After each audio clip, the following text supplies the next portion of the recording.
नमस्कार मित्रांनो, देशात सध्या एक असा मुद्दा चर्चेत आहे ज्यामुळे राजकारण, धर्म, अर्थव्यवस्था आणि समाज या सगळ्यांमध्ये मोठी चर्चा सुरू झाली आहे. जर भारतात पूर्णपणे गोहत्या बंद झाली तर सगळ्यात मोठा फायदा कोणाला होईल? सगळ्यात मोठं नुकसान कोणाचं होईल?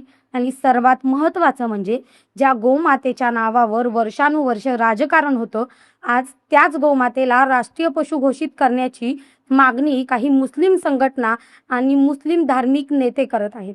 पण या मागणीमागं नेमकं कारण काय आहे? गोहत्या बंद झाली तर खरोखरच मुस्लिम समाजाचं नुकसान होईल का? की काही मोठ्या उद्योगपती, एक्सपर्ट, कंपन्या आणि राजकीय हितासंबंधांना सर्वात मोठा धक्का बसेल?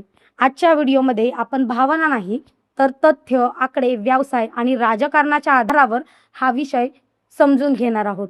मित्रांनो, गेल्या काही दिवसांपासून सोशल मीडियावर अनेक व्हिडिओ व्हायरल होत आहेत, ज्यामध्ये काही मुस्लिम नेते आणि धार्मिक संघटना उघडपणे म्हणताना दिसत आहेत की गोमातेला राष्ट्रीय पशु घोषित करा आणि देशभरात गोहत्या पूर्णपणे बंद करा. काही ठिकाणी तर मुस्लिम समाजाने मोर्चे काढल्याच्याही बातम्या समोर आल्या आहेत. तर काही धार्मिक नेत्यांनी असंही म्हटलं की जर हिंदू समाजासाठी गाय आस्थेचा विषय असेल तर त्या भावनांचा आदर केला पाहिजे. अनेक ठिकाणी हे वक्तव्य सोशल मीडियावर लाखो लोकांनी पाहिलं आणि त्यानंतर देशभरात चर्चा सुरू झाली की अखेर ही मागणी का केली जाते. पण इथे एक प्रश्न निर्माण होतो, जर देशात आधीपासून अनेक राज्यांमध्ये गोहत्या बंदीचे कायदे आहेत तर पुन्हा राष्ट्रीय स्तरावर बंदीची मागणी का होत आहे? याच उत्तर अर्थव्यवस्थेमध्ये लपलेला आहे. कारण भारतात गोवंश, म्हैस, डेअरी उद्योग, लेदर उद्योग आणि मांस निर्यात हे सर्व एकामेकांशी जोडलेलं आहे आणि हजारो कोटी रुपयांचा व्यवसाय या क्षेत्रामध्ये फिरतो. म्हणून हा विषय केवळ धार्मिक नाही तर आर्थिक आणि राजकीय देखील आहे. आता सर्वात महत्त्वाचा प्रश्न, जर आपण देशात गोहत्या बंद झाली तर सर्वात मोठा फायदा कोणाला होईल? पहिला होईल गोरक्षण संस्था आणि धार्मिक संघटनांना, कारण त्यांची अनेक वर्षाची मागणी पूर्ण होईल. दुसरा फायदा होईल गोशाळा आणि दुग्ध व्यवसायाला आणि त्याशी संबंधित लोकांना, कारण गायीचे संरक्षण वाढले, दूध उत्पादन वाढण्याची अपेक्षा व्यक्त केली जाते आणि गोवंश जपण्यावर अधिक भर दिला जाऊ शकतो. काही लोकांचं असं मत आहे की यामुळे धार्मिक तणाव कमी होऊ शकतो, कारण अनेकदा गोहत्येच्या मुद्द्यावरून वाद आणि संघर्ष निर्माण झाले आहेत. पण आता दुसरी बाजू पाहूया. जर पूर्ण बंदी लागू झाली तर सर्वात मोठा तोटा कोणाला होऊ शकतो?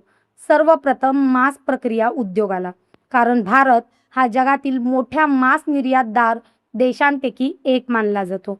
मात्र इथे एक महत्त्वाची गोष्ट समजून घ्या. भारतामध्ये निर्यात होणार बहुतांश मांस हे गायीचे नसून म्हशीचं म्हणजेच बफेलो मीट असल्याचं अनेक अहवालामध्ये नमूद करण्यात आलं आहे. सोशल मीडियावर अनेकदा असा दावा केला जातो की भारतातील बीफ उद्योग फक्त मुस्लिम समाजाशी संबंधित आहे, पण वास्तव अधिक गुंतागुंतीचा आहे. कारण या क्षेत्रात विविध धर्माचे व्यापारी, उद्योगपती, वाहतूकदार, निर्यातदार आणि हजारो कर्मचारी काम करतात. म्हणजेच हा व्यवसाय एका समाजापुरता मर्यादित नाही तर तो संपूर्ण पुरवठा साखळीशी जोडलेला आहे. आता इथे मुस्लिम समाजातील काही लोक वेगळा मुद्दा मांडत आहेत. त्यांचं म्हणणं आहे की देशात जेव्हा गोहत्येचा मुद्दा समोर येतो तेव्हा संपूर्ण मुस्लिम समाजाला दोष दिला जातो. पण प्रत्यक्षात मोठ्या निर्यात कंपन्या, मोठे व्यावसायिक आणि धार्मिक साखळीतील अनेक घटक विविध समाजामधून येतात.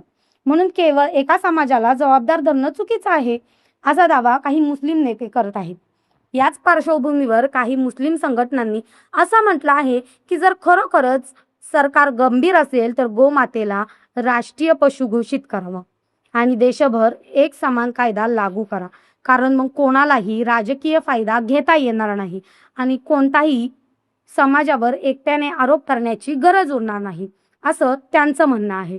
मग दुसरीकडे काही अर्थतज्ञ वेगळा मुद्दा मांडतात. त्यांच्या मते जर पूर्ण बंदी लागू झाली तर लाखो लोकांच्या रोजगारावर परिणाम होऊ शकतो, कारण पशुपालन, चामडे उद्योग, मांस प्रक्रिया उद्योग, वाहतूक, निर्यात या सगळ्या क्षेत्रांमध्ये मोठ्या प्रमाणावर रोजगार उपलब्ध आहेत.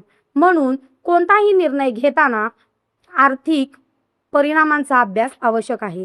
आता एक मोठा प्रश्न, गोमातेला राष्ट्रीय पशु घोषित करणं शक्य आहे का?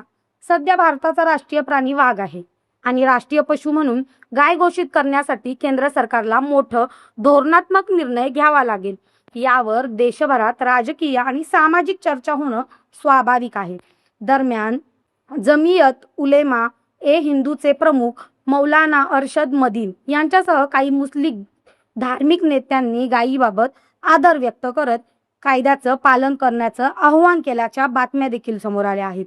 त्यांनी काही ठिकाणी सामाजिक सलोख राखण्यासाठी भर दिला आहे आणि धार्मिक भावना भडकतील अशा गोष्टी टाळण्याचं आवाहन केलं आहे. पण मित्रांनो, या संपूर्ण वादामध्ये एक गोष्ट आपण विसरत आहोत, ती म्हणजे गोमाता. मुस्लिम, हिंदू, राजकारण हे सगळं बाजूला ठेवलं तर शेवटी प्रश्न आहे देशाच्या सामाजिक ऐक्याचा. कारण जर एखादा मुद्दा समाजाला तोडत असेल तर त्यावर संवाद हवा आणि जर एखादा मुद्दा समाजाला जोडत असेल तर त्यावर स्वागत व्हायला हवं. आज काही मुस्लिम नेते गायीचा सन्मान करण्याबद्दल बोलत आहेत तर काही हिंदू संघटना त्यांचं स्वागत करत आहेत. हा संवाद पुढे जातो की राजकारणात हरवून जातो हे येणारा काळ ठरवेल.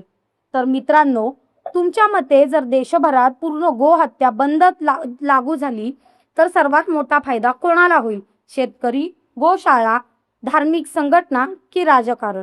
आणि सर्वात मोठं नुकसान कोणाचं होईल? तुमचं मत कमेंटमध्ये नक्की लिहा. व्हिडिओ आवडला असेल तर लाईक करा आणि चॅनलला सबस्क्राईब करा आणि अशाच तथ्याधारित आणि सखोल विश्लेषणासाठी आमच्यासोबत जोडलेले रहा. धन्यवाद.